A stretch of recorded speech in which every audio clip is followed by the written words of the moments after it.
Paramashivoham Om Nityananda Paramashivoham Om Nityananda Paramashivoham Om Nityananda Paramashivoham Om Nityananda Paramashivoham Om Nityananda Paramashivoham Om Nityananda Paramashivoham Om Nityananda Paramashivoham Om Nityananda Paramashivoham Om Nityananda Paramashivoham Om Nityananda Paramashivoham Om Nityananda Paramashivoham Om Nityananda Paramashivoham Om Nityananda Paramashivoham Om Nityananda Paramashivoham Om Nityananda Paramashivoham Om Nityananda Paramashivoham Om Nityananda Paramashivoham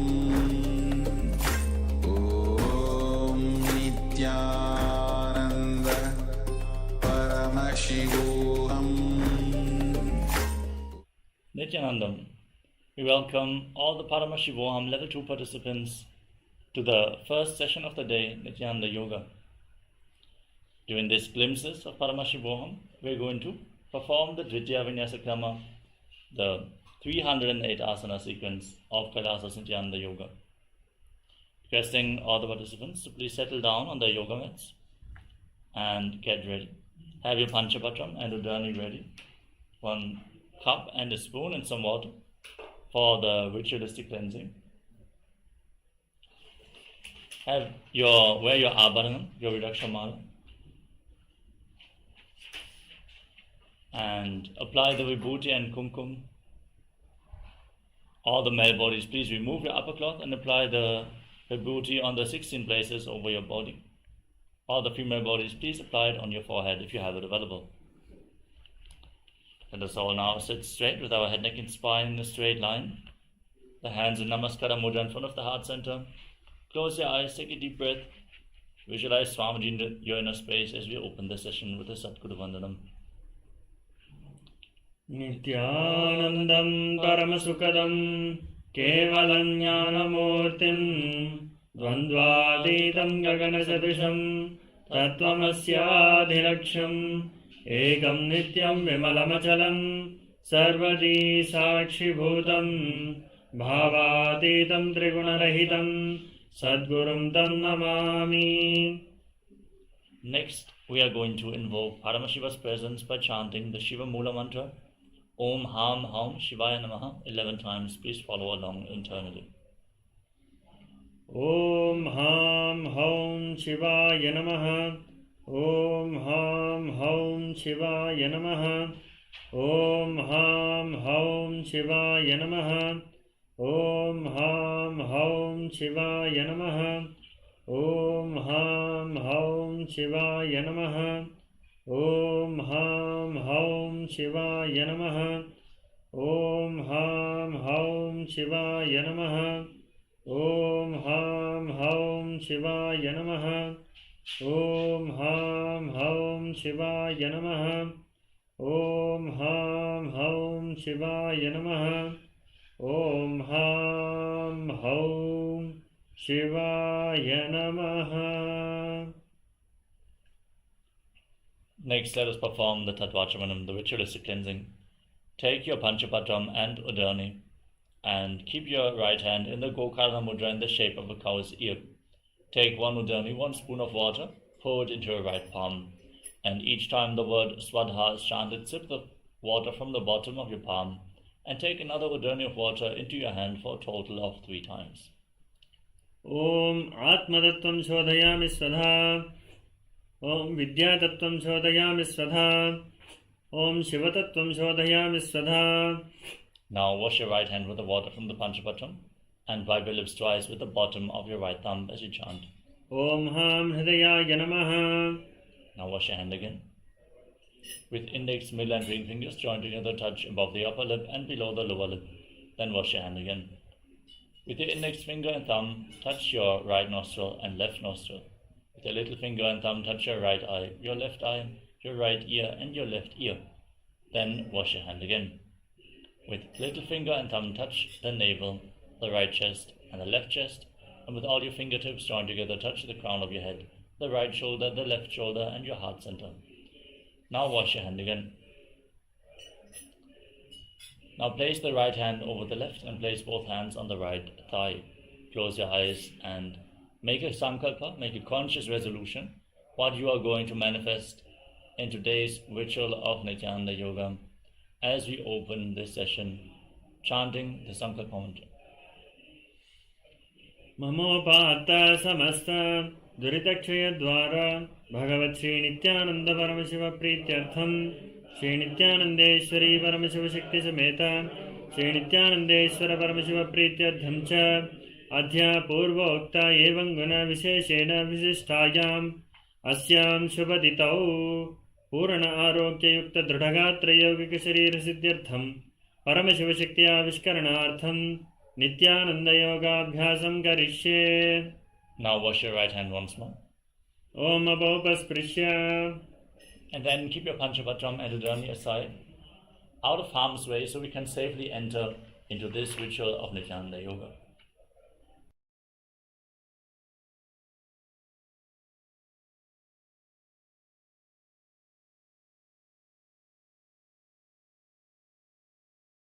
Before we enter into the asana practice, let us cover the components of Kailasas Nityananda Yoga.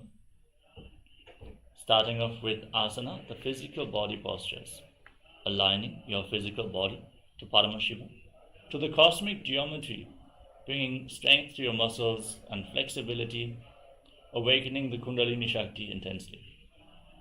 Pranayama, the breathing techniques, aligning your breathing to Paramashiva by controlling the inhalation, retention and exhalation of the breath, intensely infusing the prana into your system and cleansing the nadis, the energy channels of your body.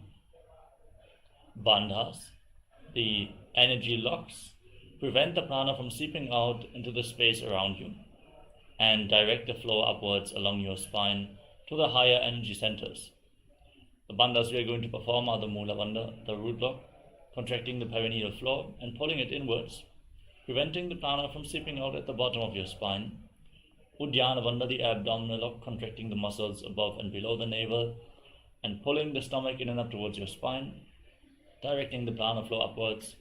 And the Jalandhara Bandha, the throat lock, tucking your chin to the chest, internally locking your throat, holding the prana in the high energy regions. Perform all the 3 bandhas together and they form Mahamudra Bandha, which is a powerful technique for Kundalini awakening, especially when paired with the pranayama. The next component is mudra, aligning your hands or various other body parts to perform certain gestures which form energy circuits, redirecting the flow of the prana within the body, activating certain parts of the body, including the non-mechanical parts of the brain. Next is visualization, as you hold the visualization which you are projecting on screen for each and every asana, you are embodying the quality of that animal, that tree, that deity, and you align your thinking to Paramashiva, awakening the Mano Shakti, the power of thought. The next component is Karana, the sacred dance postures. Throughout the asana practice, we are going to perform certain Karanas, which are the sacred dance postures which have been preserved throughout the temples in India, carved in stone, frozen in time, and now revived from the right context as part of Nityananda Yoga.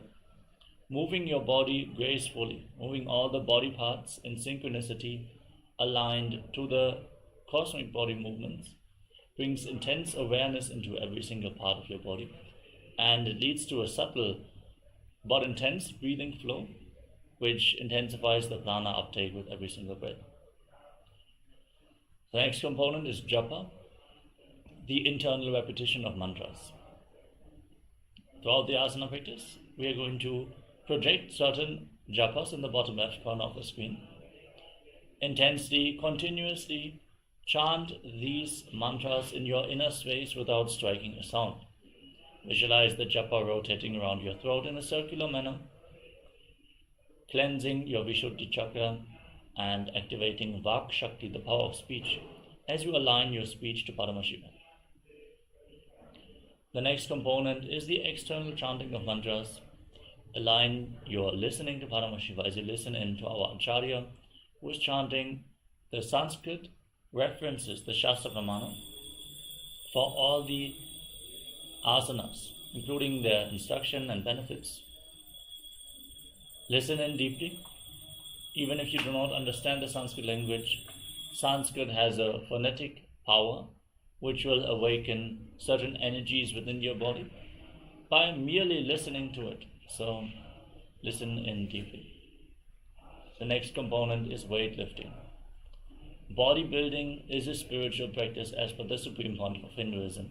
So keep some light weights at the side of your mat. They really do not have to be heavy to have an effect on your system. You will feel how just holding light weights will intensify your asana practice and intensify the Kundalini awakening as well. So build your body through Nityananda Yoga by implementing the weights, which are one of the 12 essential components of Kailasa's Nityananda Yoga. Next is mandala, the visual representation of certain gods and goddesses. These sacred yantras are a two-dimensional reflection of these gods and goddesses. You can see in the background of our acharyas, we're projecting the Shri Yantra, which is the reflection of Mahadeva's very inner space, a reflection of the entire macrocosmos. If you gaze at this sacred yantra intensely but gently, like you would gaze at a rose, you will mirror it into your inner space and manifest the macrocosmic energies into your microcosmos, manifest your cosmic DNA. Next is the Abharanam, the sacred Rudaksha jewelry, where the Rudaksha beads on your body, since they function as a spiritual battery, holding on to the spiritual energy for a long time and then giving it off to your system. You can wear the Rudaksha mala, the Kanta mala, earrings, nose rings, whatever jewelry you have available. Especially during Nityananda Yoga, you should wear the Rudaksha beads. But we recommend you to wear Rudaksha beads at any given time throughout the day. Finally, we have Aushadha, the sacred alchemy science, the energy medicines from the Siddha tradition.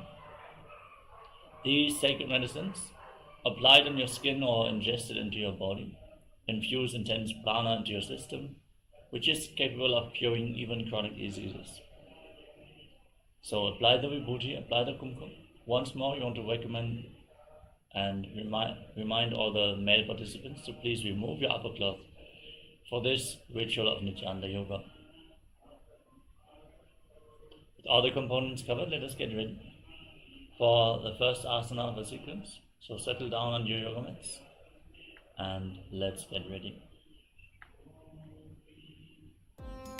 Nityanandam, thank you for watching, and if you found the video enlightening, Please give it a like, share it with your loved ones, and subscribe to stay connected with us. don't forget to click the bell icon to receive the notifications.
Yes, now let us all settle down and be seated in a comfortable cross-legged position with your head, neck and spine in a straight line.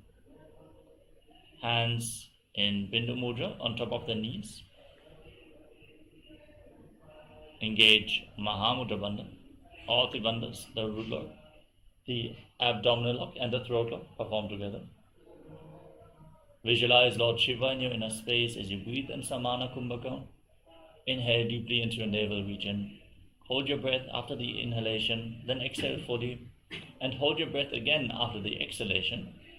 Visualize a flame being kindled in your navel, rising upwards as you internally chant the first japa of this sequence, Soham. Continuously visualize this japa rotating around your throat in Sukhasana. तत्सुखासनमित्युक्तम् अशक्तः सत्समाचरेत् आसनं विजितं येन जितं तेन जगत्त्रयम्. Next up is Parvatasana.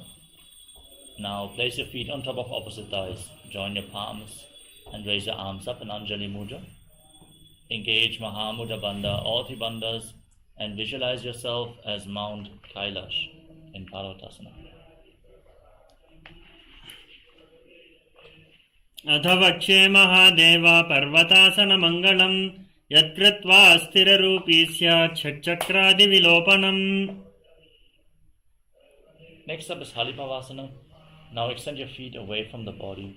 Bring the soles of the feet together and interlock your fingers behind your back as you bring your forehead down towards the ground just behind your heels.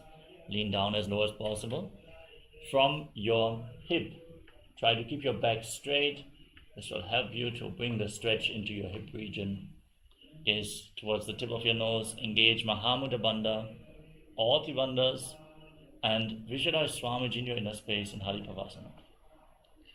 पूर्व विद्याहूँ मैं जानो उभे पकतली संपुट ठानो पिष्ट बचे दो कलिया वो दचन कर सो वाम गहावो. Next is Nagipavasana.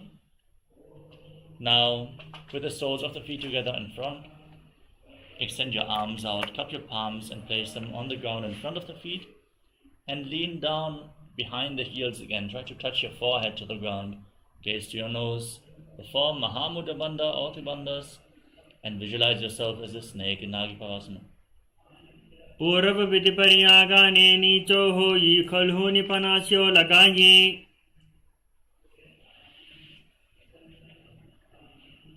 Next up is Kokilasana.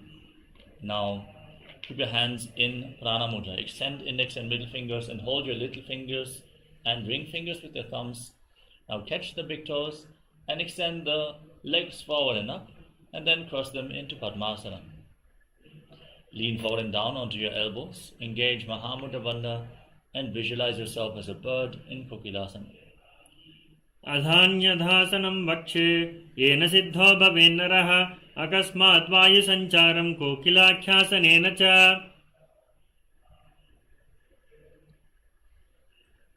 Next up is Nityasana. Now place one foot on top of the opposite knee and bring the other foot below the opposite knee. Sit in Ardha Padmasana. Hold on to opposite elbows in front of your chest and start rotating your arms in a circular motion. Gaze towards the nose, engage all the bandhas and visualize Swamiji in your inner space. And change the direction of the movement every once in a while in Nityasana.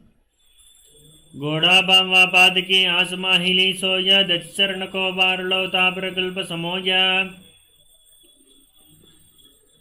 Next up is Gajasana. Now place your hands on the ground, shoulder width apart, raise your hips up high, straighten your legs, and scoop your head and chest forward and down again and again. Pull your stomach in and up in Uddiyana Bandha, and visualize yourself as an elephant in Gajasana. नुब्जं पादाग्रे भूमौ कृत्वा लम्भीभूय मस्तकाग्रे निधाय.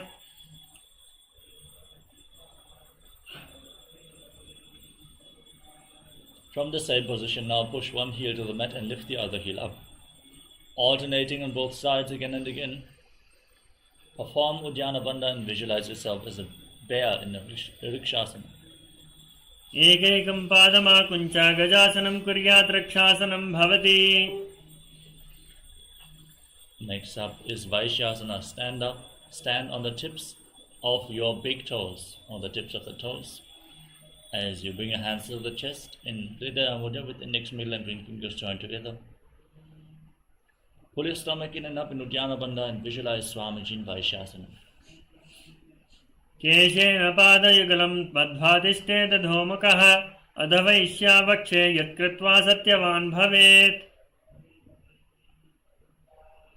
Next up is Urdhva Janukarana. Now stand with the heels together, toes pointing outwards and your knees bent in Arimandi posture. Bring your hands to the chest with the elbows raised. Then raise one knee up along the center of your body in a circular motion and follow along with the respective hand on both sides again and again in Urdhva Janukarana.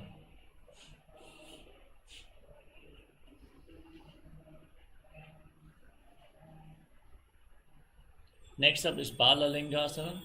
Now interlock your fingers from the outside in Sarva Shankari Mudra and raise one knee up towards your chest.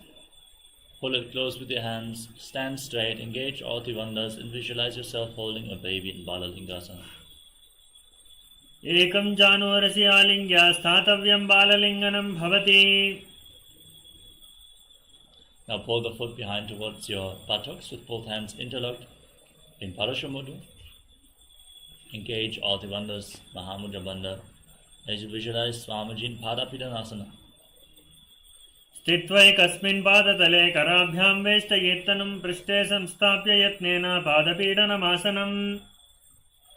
Now hold the sole of the foot from the inside as you kick the leg back and up. Extend the other arm forward with the hand in Bindu Mudra, visualizing yourself as Lord Nataraja in Natarajasana. उत्तानपादं क्रौञ्चं च मरीचिं वीरभद्रकं नटराजं त्रिकोणं च सुप्ताङ्गुष्ठप्रसारणे. Now repeat Balalingasana on the other side. Pull the other knee towards your chest with your hands in Sarva Shankari Mudra, visualizing yourself holding a baby. एकं जानोरसि आलिङ्ग्य स्थातव्यं बाललिङ्गनं भवति. Pull the foot behind towards your buttocks with your hands interlocked in Padasha Mudra. Keep your knees close together. Stand straight, engage Mahamudra Bandha and visualize Swamiji in your inner space. स्थित्वैकस्मिन् पादतले कराभ्यां वेष्टयेत्तनं पृष्ठे संस्थाप्य यत्नेन पादपीडनमासनम्. Now hold the sole of the foot, kick the leg back and up, extend the other arm forward, hand in Bindu Mudra, and visualize yourself as Lord Nataraja in Natarajasana. उत्तानपादं क्रौञ्चं च मरीचिं वीरभद्रकं नटराजं त्रिकोणं च सुप्ताङ्गुष्ठप्रसारणे. Next up is Ardha Chittakaran from Arimandi position. Heels together, toes pointing outwards and knees bent. Step the right foot behind the left, bring your hands towards the chest and swing the right arm back and forth like a pendulum. Gracefully move your fingers one by one. Place the hand over the nose and cross your ankles. Step the left foot behind and repeat the movement on the other side.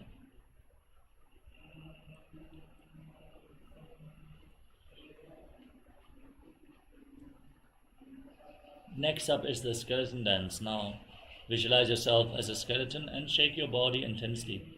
Hold the visualization of your bone structure and shake your body intensely.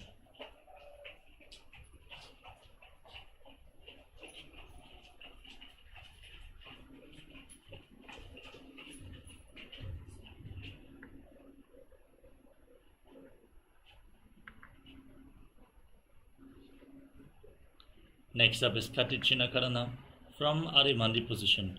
Cross your arms over top of your head with the palms facing back. Then turn your body to one side, open up your arms to one side. Cross your arms as you return to the center and open them up to the other side again and again.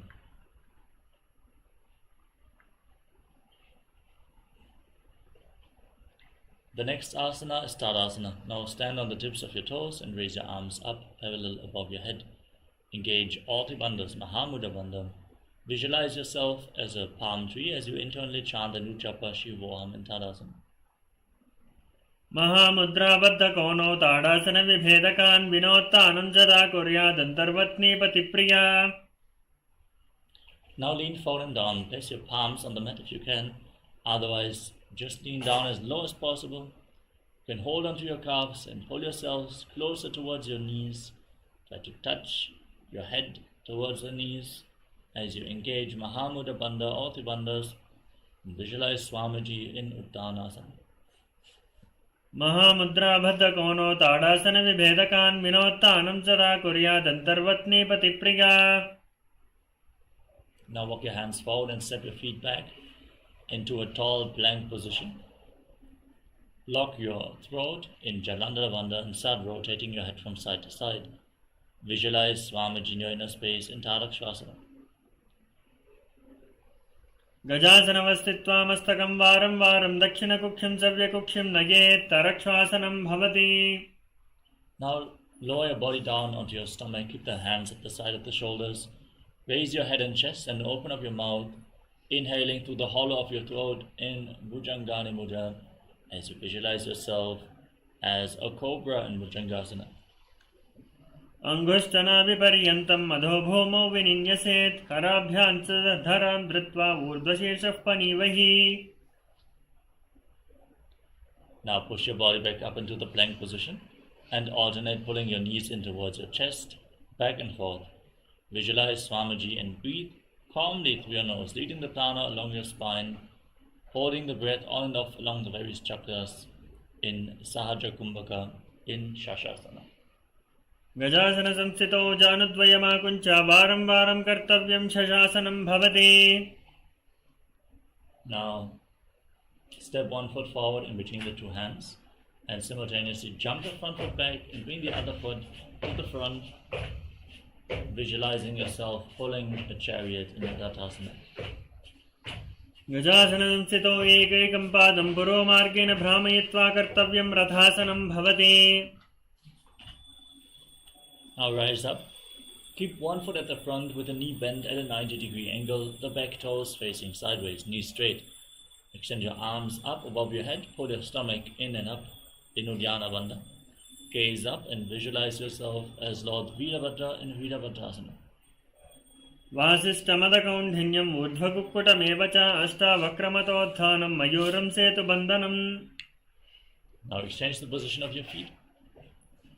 Bend the front knee, raise your arms up, pull your stomach in and up, gaze towards your third eye as you visualize yourself as Lord Virabhadra with 8 arms in Virabhadrasana on the other side. Vasishtamadakaundhinyam urdhvakukkutameva ashta vakramatotthanam mayuram setu bandhanam. Next up is Vrikshasana. Now lift one foot up towards the inner opposite thigh, heel close towards the perineum. Join your hands and raise your arms up in Anjali Mudra. Keep your elbows straight. Pull your stomach in and up in Uddiyana Bandha and visualize yourself as a tree in Vrikshasana. वासिष्ठमदकौण्डिन्यम् ऊर्ध्वकुक्कुटमेव च. Now bring the right foot on top of the opposite hip and join your palms in Namaskara Mudra in front of your heart center. Visualize yourself as Lord Garuda with big wings on your back in Garudasana. गरुडासनमावक्षे येन ध्यानं स्थिरं भवेत् सर्वदोषाद्विनिर्मुक्तो भवतीह महाबली. Now raise the other foot towards the inner opposite thigh. Stand on one leg, raise your arms up, palms together in Anjali Mudra over top of your head. Perform Uddiyana Bandha in Vrikshasana, the tree posture on the other side. वामोरुमूलदेशे च याम्यं पादं निधायतो तिष्ठेत् वृक्षवद्भूमौ वृक्षासनमिदं विदुः. Now bring the raised foot on top of the opposite hip and join your hands in Namaskara Mudra in front of your heart center as you visualize yourself as Lord Garuda in Garudasana. गरुडासनमावक्षे येन ध्यानं स्थिरं भवेत् सर्वदोषाद्विनिर्मुक्तो भवतीह महाबली. Now step one foot forward and the other foot far back with the back toes facing sideways. Extend your arms out parallel to the ground and lean forward and down. Bring the hand to the foot, the other hand up towards the sky. Keep your shoulders in a straight line. Gaze up along the raised arm and visualize yourself as a triangle in Trikonasana. उत्थानपादं क्रौञ्चं च मरीचिं वीरभद्रकं नटराजं त्रिकोणं च सुप्ताङ्गुष्ठप्रसारणे. Rise up. Exchange the position of your feet. Again, extend your arms out and lean forward and down towards the other foot.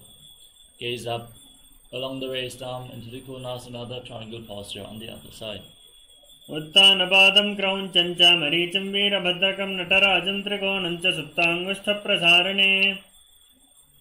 Rise up and stand in Arimandi posture, heels together, toes pointing outwards and knees bent. Raise one heel off the mat and then bring your hands to the chest with the palms facing each other.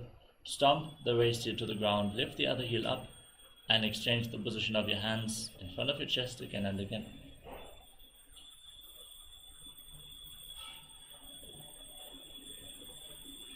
Next up is Angushtasana. Now lower your body down, raise your heels off the mat, keep your toes tucked and sit on the heels with your perineum. Keep your knees raised off the ground and join together. Place your palms in Namaskara Mudra in front of your heart center and visualize Swamiji in your inner space as you start buzzing like a bee on in and exhalation in Brahmari Kumbhaka, internally chanting Sadashivoham in Angushtasana. कबन्धासनमित्याहुः गोरक्षासनमेव च अङ्गुष्ठमिष्टिकं ज्ञेयं ब्रह्मप्रासादितं तदा. Now step one foot forward and keep your hands at the side of the body, palms facing forward in Vara Mudra, fingertips barely touching the ground. Visualize Swamiji, keep buzzing like a bee in Saurasana. प्रसार्य एकं पादतलं संस्थाप्य त्वेकपादकम्. Now lean forward and down and hold on to the big toe of the front foot in Prana Mudra and hold on to the back heel with the other hand. Visualize Swamiji in Vidunanasana. गुल्बस्थितो पादमेकं प्रसार्य तत्पादाग्रं संस्पृशेत् तत्करेण. Now exchange the position of your feet, step the other foot forward, hands at the side, palms facing forward in Vara Mudra in Saurasana. प्रसार्य एकं पादतलं संस्थाप्य त्वेकपादकम्. Now lean forward and down, hold on to the big toe in Prana Mudra and the back heel as you visualize Swamiji in Vidunanasana on the other side. गुल्बस्थितो पादमेकं प्रसार्य तत्पादाग्रं संस्पृशेत् तत्करेण. Next up is Brahma Drankushasana. Step both feet in, sit on the raised heels and separate your knees. Place your hands on top of the knees with the palms facing up. Lock your chin to the chest in Jalandhara Bandha and gaze through the gap between the palms in Shambhavi Mudra with your eyes open wide, unblinking, actually gazing within as you visualize Swamiji in Brahma Drankushasana. दोवो फनापानी होई वैसे येड़ी दोगदानी वैसे कोरपकतल्या की माहिली ice माहेरा शेमिली. Now drop your knees to the mat. Sit on raised heels. Keep your hands on the legs and pull your stomach in and up in Uddiyana Bandha as you gaze towards your nose, visualizing yourself as sage Kapila Muni in Kapilasana. उभय पकतली समट हरावे तिनको माहिली core मिलावे फना पानी उकड़े हो वैसे AD दो गुजान जो निवैसे. Next up is Bhadragurakasana. Maintain the same position but shift your gaze towards your third eye. Visualize Swamiji in Bhadragurakasana. दोवों पकतली संपुट करे कोरवारली भूपरि धरे कोरवारली राखे से तापरि मूल द्वार टिक बैसे. Now raise your knees off the ground, bring the soles of the feet together and join your thumbs and little fingers, opening up your palms, resembling a lotus flower in Padma Mudra. Raise your arms up over top of your head and gaze through the gap between the palms. Hold your stomach in and up in Uddiyana Bandha and visualize Lord Surya in your inner space in Suryasana. एडी दो गुदातरियाने फना पानी भोटक पुनिटाने घोड़ा संग अधेर कर रहे आडे balm इसी विधि गहे. Now drop your knees to the ground. Place the top of your feet flat on the mat and keep your toes touching. As you keep your hands on the knees, press your tongue up flat against the palate of your mouth in Mandukya Mudra. Gaze up towards your third eye. Visualize yourself as a frog and breathe calmly through your nose in Sahajra Kumbhaka in Mandukasana. पादतलो पृष्ठदेशे अंगुष्ठे द्वे च संस्पृशे जानुयुग्मं पुरस्कृत्य साधयेन्मण्डुकासनम्. Next up is Uttana Mandukasana. Maintain the same position, but bring your hands behind your back, holding onto opposite shoulders. Hold your stomach in and up in Uddiyana Bandha. Engage your core as you press your tongue flat against the palate of the mouth. Gaze to your third eye and visualize yourself as a frog in Uttana Mandukasana. मण्डुकासन मध्यस्थं कोर्पराभ्यां धृतं शिरः एतद्वेकवदुत्तानमेतदुत्तानमण्डुकम्. The next asana is Simhasana. Now cross your feet and sit on the raised heel. Firmly press your perineum with the heel, engaging the Mula Bandha. As you gaze towards the tip of the nose, stick your tongue out and exhale forcefully through your mouth again and again, visualizing yourself as a lion in Simhasana. दक्षिणं सब्जगुल्फेन दक्षिणेन तदेतरं हस्तो जजान्वो संस्थाप्य स्वाङ्गुलिश्च प्रसार्य च. Now join the soles of your feet behind your back with the toes pointing backwards, the knees wide apart. Bring your hands behind your back and cross the arms, holding on to opposite big toes in Prana Mudra, index and middle fingers. Lock your chin to the chest in Jalandhara Bandha. Gaze towards the tip of the nose and return to buzzing like a bee in Brahmari Kumbhaka on in and exhalation as you visualize Swamiji in your inner space in Bhadrasana. गुल्बौ च व्रसनस्याधो विक्रमेण समाहितः पादाङ्गुष्ठौ कराभ्यां च धृत्वा पृष्ठदेशतः.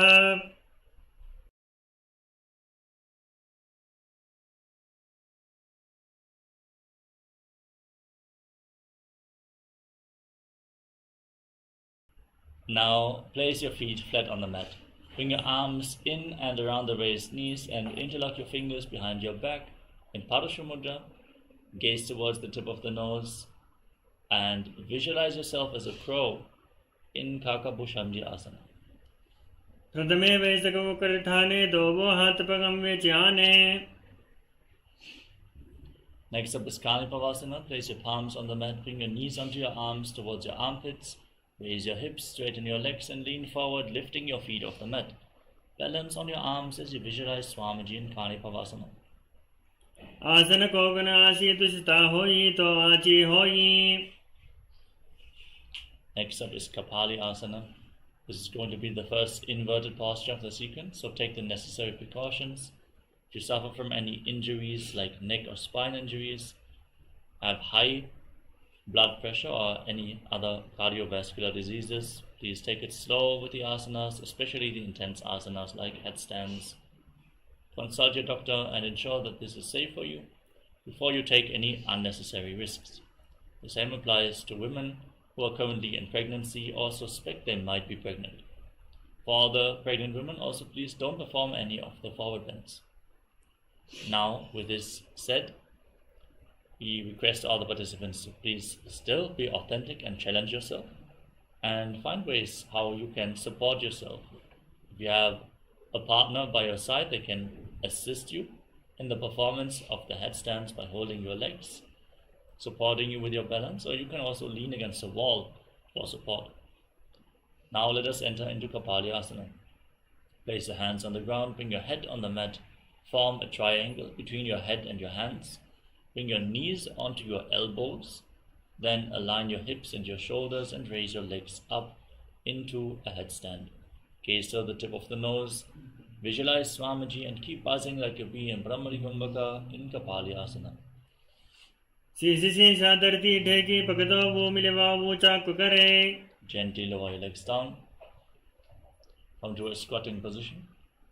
And we're going to shift to Rejik Kumbhaka now, the new pranayama. Exhale fully and hold your breath after every exhalation. Now, from the squatting position, place your hands on the mat. Twist your body to one side. Align your knee and hips with your elbows. Lean forward and extend your legs out to the side as you balance on your arms. Gaze up towards your third eye and visualize yourself as a peacock in Paramashivoham. Mayuram dandavat kuryan mayuram dandanamakam. Now twist your body in the opposite direction. Again, lean forward onto your elbows, extend the legs out, balance on your arms, gaze to your third eye and visualize yourself as a beautiful peacock in Paramashivoham on the other side. Mayuram dandavat kuryan mayuram dandanamakam. Now walk your hands forward. Step the feet back into a tall plank position. Step one foot outside the respective shoulder and in between the two hands. Lift your head and gaze up. Push your hips forward. Contract the perineal floor intensely as you visualize yourself as Lord Kala Bhairava in Vaidaganathasana. Asana ko gun beete jayi. Step the front foot back and bring the other foot forward in between the two hands. Push your hips forward, raise your head, gaze towards your third eye and visualize yourself as Lord Kala Bhairava in Vaidaganathasana on the other side. Asana ko gun beete jayi. Now step both feet back and bring your forearms to the ground. Keep your hips raised, push your heels to the mat, lift your head and gaze towards your third eye. Curl up your upper back as you visualize Swamiji in Unmukha Pitasana. Bhunyastau januni hastau chatushpadama vangmukam uttapitangri yukala khatisthalam abhiruka. Now rise back up onto your hands and rotate your body. Lift one arm up towards the sky as you balance on one arm. Keep your body straight as a plank. Engage your core intensely. Gaze up along the raised arm as you visualize yourself as Sage Vashishta in Vashishtasana. Urdhva kukkuta vasishta maichehela matsakam. Now place the other hand on the ground. Lift the opposite arm up towards the sky. Engage your core. Gaze up and visualize yourself as Sage Vashishta in Vashishtasana on the other side. Urdhva kukkuta vasishta marichehela matsakam. Now come to a seated position with your legs extended forward. Bring your hands underneath the buttocks with the palms facing up. Lock your chin to the chest in Jalandhara Bandhan. Gaze towards the tip of the nose and visualize yourself as Lord Hanuman in Anjani Asana as you internally chant Mahasadashivoham Level-2 japa continuously. दो करके ube हथेली कोरबारली मेले बेली सो आगाने भूपरिताशे महाने अंगुल मिलिराशे. From the same position, now lean forward and down and hold on to the big toes in Prana Mudra. Engage all the wonders Mahamudra Bandha and visualize Swamiji in your inner space in Paschimottanasana. जानु परिललाटन्तु पश्चिमन्तान मुच्यते येन केन प्रकारेण सुखंधार्यञ्च जायते.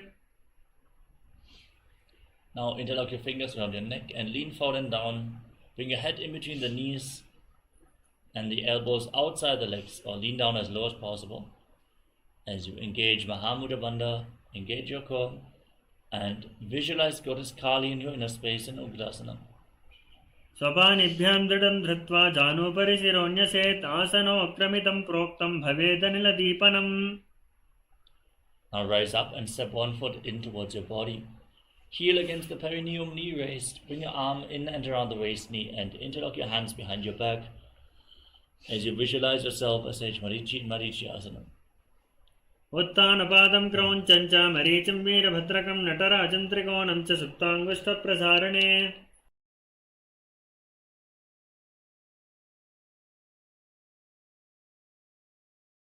Now drop the wrist into the side, keep the heel against the perineum and lean forward and down. Hold onto the front foot with both hands. Gaze towards your nose, visualize Swamiji in your inner space, exhale fully, hold your breath and engage Mahamudra Bandha, all the bandhas in Mahamudrasana. महामुद्रां प्रवक्ष्यामि तन्त्रेऽस्मिन् मम वल्लभे यां प्राप्य सिद्धा सिद्धिं च कपिलाद्याः पुरागताः. Next up is Marichi Asana on the other side. Extend your legs, step the other foot in towards your body, heel against the perineum, lean forward, interlock your hands behind your back and visualize yourself as Sage Marichi in Marichi Asana on the other side. उत्तानपादं क्रौञ्चं च मरीचिं वीरभद्रकं नटराजं त्रिकोणं च सुप्ताङ्गुष्ठप्रसारणे. Now drop the waist into the side, keep the heel against the perineum and lean forward and down, engaging all the bandhas as you gaze to your nose and visualize Swamiji in Mahamudrasana. महामुद्रां प्रवक्ष्यामि तन्त्रेऽस्मिन् मम वल्लभे यां प्राप्य सिद्धा सिद्धिं च कपिलाद्याः पुरागताः.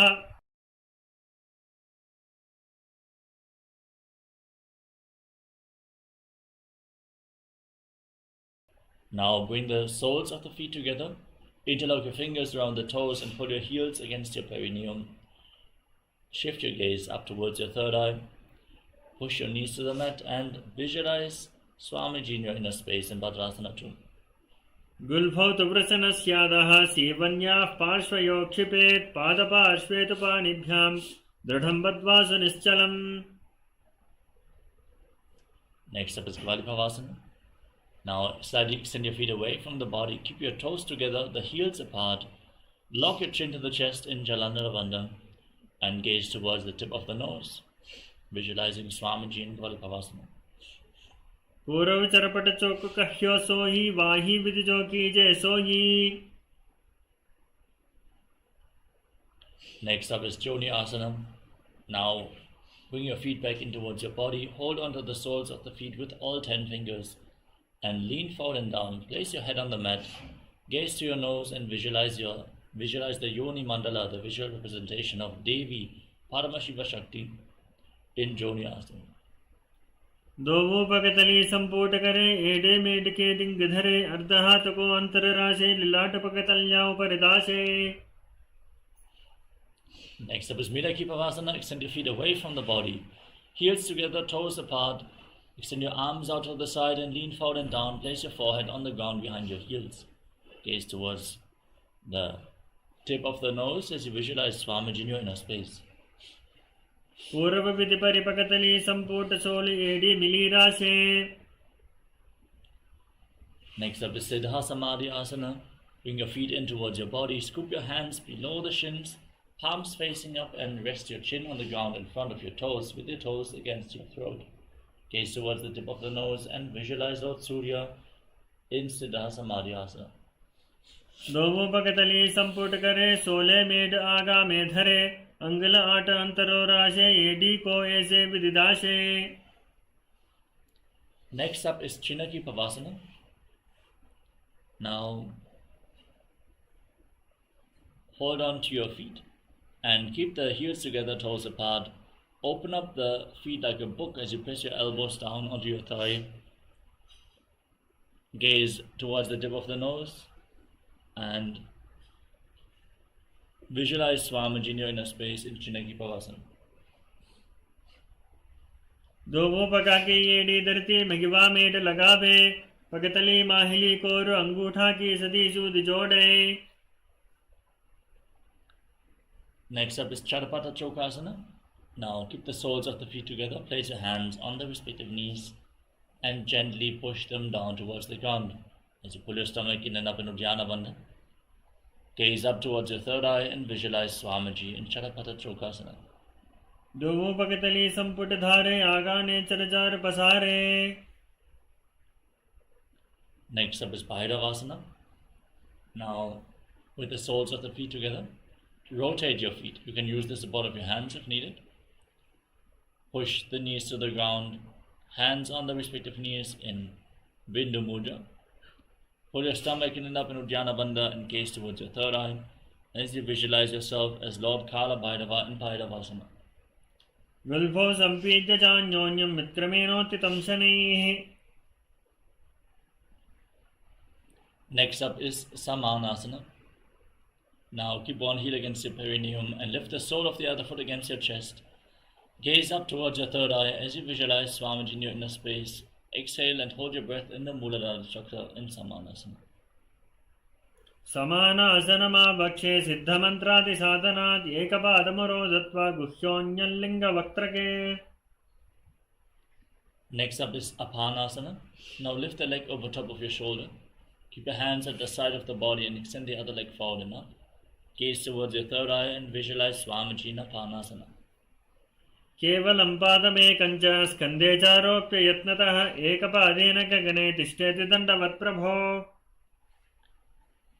Now bring the other heel against the perineum, the opposite foot against your chest. Gaze up and hold your breath as you visualize Swamiji in Samanasana. समानासनमावक्षे सिद्धमन्त्रादिसाधनात् एकपादमरो दत्वा गुह्योऽन्यल्लिङ्गवक्त्रके. Now repeat Apanasana on the other side. Lift the other leg over your shoulder. Extend the opposite leg forward and up. Gaze up and visualize Swamiji in your inner space. केवलं पादमेकं च स्कन्धे चारोप्य यत्नतः एकपादेन गगने तिष्ठेति दण्डवत् प्रभो. Now stack your knees in front of your body with your heels outside the hips. Your hands interlocked on top of your knees. Gaze towards the tip of the nose and visualize the face of a cow in Gomukhasana. As you breathe and sit Kari Kumbhaka, press your tongue up against the palate of your mouth without touching the teeth and internally chant the new japa Om Nityanandoham in Gomukhasana. सव्ये दक्षिणगुल्पन्तु पृष्ठपार्श्वे नियोजये दक्षिणे पितता सव्यं घोमुकं घोमुकं यथा. Nityanandam, thank you for watching, and if you found the video enlightening, Please give it a like, share it with your loved ones, and subscribe to stay connected with us. don't forget to click the bell icon to receive the notifications.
Yes, let us now move on to the next asana, which is Anasuyasana. Now, Hold on to the big toes in Prana Mudra and pull your stomach in and up towards your spine in Uddiyana Bandha. Gaze towards the tip of the nose and visualize yourself as Rishika Anasuya in Anasuyasana. दक्षिण गोड़ और नीचे उठाने, बाहों ताके ऊपर आने. Now interlock your fingers behind your back in Padusha Mudra and lean forward and down. Bring your chin over the knee, the nose towards the mat. Gaze to the nose as you visualize yourself as Rishika Anasuya in Anasuyasana too. जीमणा गोदा की संधि, उपरिड़ा वागोड़ा की संधि. Now place the right foot flat, the left heel against the perineum, hands on the respective knees, gaze to your nose, and visualize yourself as Lord Garuda in Garudasana too. डाबो पगमोड़ी एड़ी माहिलो गुल्फमूल द्वारनी चैदे. Now raise your perineum onto the heel. Interlock your fingers around the neck and twist your elbows outside the raised knee. Gaze up towards your third eye as you visualize yourself as Sage Narada in Naradasana. पिष्ट जवाम बगदली केरी भूपरिता ही लगावे फेरी. Now place the left foot on top of the right thigh and keep the right knee raised. Hold onto the right shin with the left hand and the right big toe with the right hand in Prana Mudra. Gaze towards the tip of the nose and visualize Matsya, the fish avatar of Lord Vishnu in Matsya Pitakasana. वामे नवामांगुष्टंतो गृहीतं मत्स्य पीठकम्. Next up is Gomukasana on the other side. Again, stick your knees in front of your body.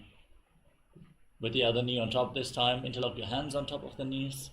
Gaze to the nose and visualize the face of a cow in Gomukasana. सव्ये दक्षिण गुल्फं तु पृष्ठपार्श्वे नियोजयेत्. दक्षिणेऽपि तथा सव्यं गोमुखं यथा.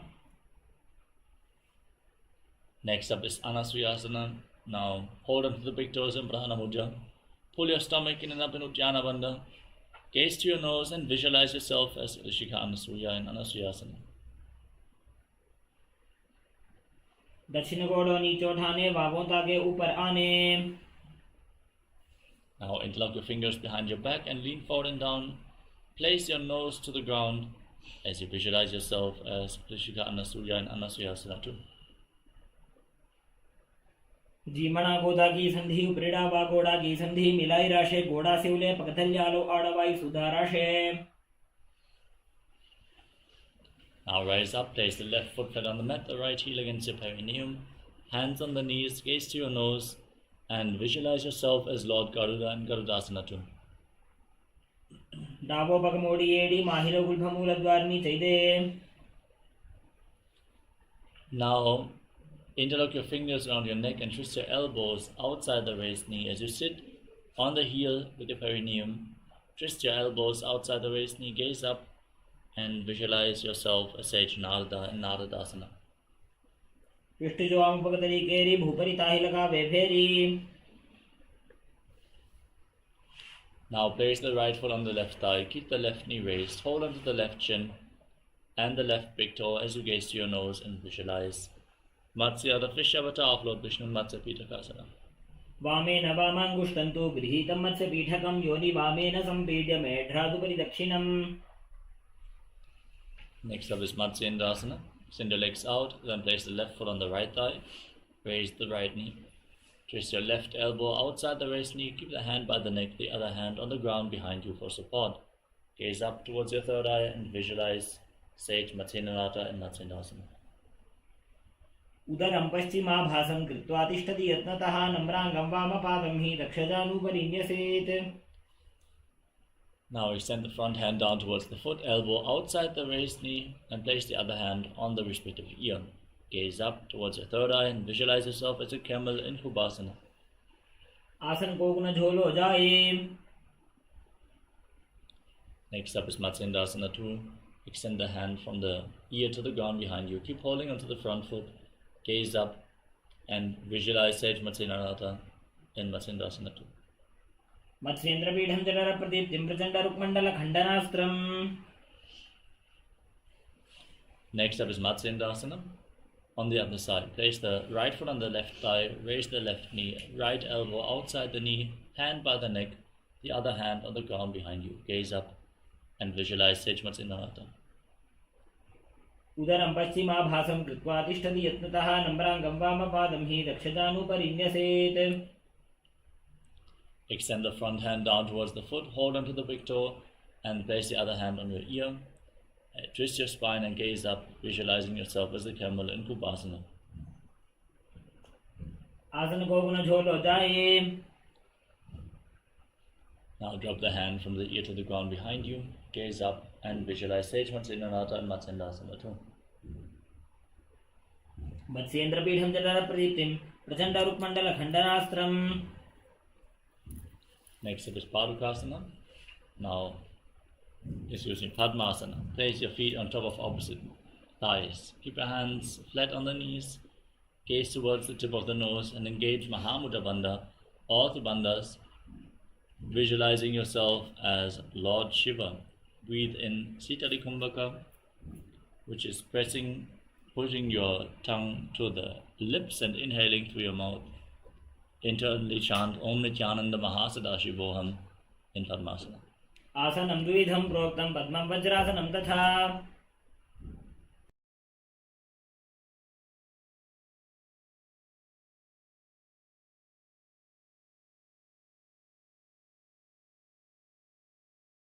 Next up is Padmasana too. Cross your arms in front of your body and hold onto the big toes in Prana Mudra. Gaze towards your nose and visualize yourself as Goddess Parvati, the consort of Lord Shiva, in Padmasana too. उत्तानो चरणो कृत्वा ऊरु संस्तोक यत्नतः ऊरु मध्ये तथोत्तानो पाणी कृत्वा तु तादृशो.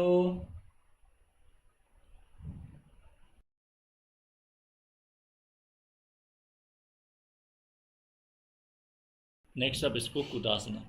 While seated in Padmasana, bring your hands through the legs, place your palms on the ground, and lift your body off the mat. Breathe calmly through your nose in Sahaja Kumbhaka as you visualize yourself as a rooster in Kukutasana. पद्मासनं सुसंस्थाप्य नाङ्गोरन्तरे करो. Maintain your legs in Padmasana and stand on the knees. Place your palms on the ground, fingers pointing towards your knees. Bend your elbows, bring them towards your navel, and lift your body off the mat. Gaze forward as you visualize Swamiji in Baddha Kikyasana. पद्मासनं सुसंस्थाप्य नाङ्गोरन्तरे करो. Now extend your legs back into Mayurasana with your legs extended, elbows against your navel. Lift your body off the ground and be straight as a plank as you visualize yourself as a peacock in Mayurasana. अथ वक्षे Mahadev मयूरासनमुत्तमम्. Now lower your body down onto your stomach. Place your forehead on the ground. Interlock your fingers around your neck and rotate your feet so the toes are pointing outwards, the heels are touching the ground, visualizing yourself as a crocodile in Makarasana. अध्यासशेते हृदयं निधाय भूमौ च पादौ च प्रसार्यमानो. Next up is Shalabhasana.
The next asana is Shalabhasana.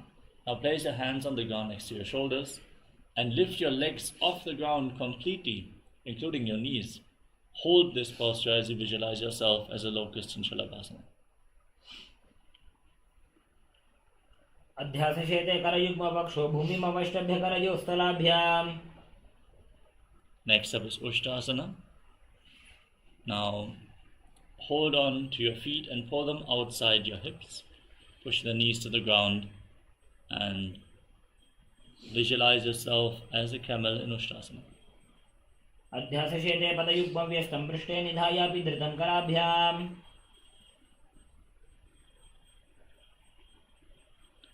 Next up is Dhanurasana. Now hold onto the feet firmly and kick your legs back and up. Raise your head and chest and gaze towards your third eye, visualizing yourself as Pinaka, Lord Shiva's bow in Dhanurasana. प्रसार्य पादौ भुजदण्डरूपौ करौ च पृष्ठे धृतपादयुग्मम्. Now come to a kneeling position and place your hands on top of the knees. Gaze up towards your third eye and visualize Swamiji in Bhagasana. उल्टा मोड़ी पाव दो वैसे बहुरो जुगति करे एक ऐसे पावन महिला गुल्पजो होगु कुला पाशतीला वेसोगु.